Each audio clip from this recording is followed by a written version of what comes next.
ఎందరికో ఆర్థికంగా చదివిచ్చాను, సాయం చేశాను, వాద్యోత్తరంగా సాయం చేశాను. ఒకడు మొన్న ఈ మధ్యనే ఫోన్ చేసి, "సార్ మీరు రూ. 1,00,000 ఇచ్చారు సార్, మా అమ్మ బతికింది సార్" అన్నాడు. ఇట్లాంటివి చేశాను. కానీ ఎక్కడ పేపర్‌కు రాకుండా, ఎవ్వరి నోటీసులు అసలు బయటికే రాకుండా మెయింటైన్ చేశాను. కానీ మా పెద్ద బాబు చనిపోయిన తర్వాత మా ఇంట్లో వాళ్ళందరికి, మా చిన్న బాబు అందరి కోరిక, ట్రస్ట్ పెట్టొచ్చు కదా! ఆ అన్నయ్య పేరు మీద బాగుంటది కదా! అని అంటే నేను మినిస్టర్‌గా గిన ఉన్నాను. చూసినావా ఫండ్స్ అన్నీ, గవర్నమెంట్ ఫండ్స్ అన్నీ ఈయన ట్రస్ట్ పేరు మీద వాడుతున్నాడు. లంచాలు తీసుకుంటున్నాడు.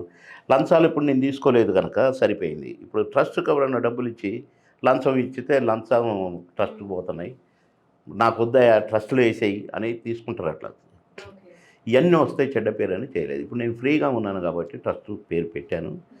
అది గూడా నాకొక కోరికొచ్చింది. అంటే పవన్ బాబు మోహన్ ట్రస్ట్ అని పెట్టిన, రిజిస్టర్ చేసిన. కార్యక్రమాలు మాత్రము మా అమ్మ, నాన్న గూడా నాకు ఇంత మంచి జన్మనిచ్చారు గాబట్టి, మా అమ్మ పేరు ప్రేమ, మా నాన్న పేరు ఆనందరావు. కనుక ప్రేమానంద పవన్ చారిటబుల్ ట్రస్ట్ అని కార్యక్రమాలు చేద్దామని పెట్టుకున్నాను.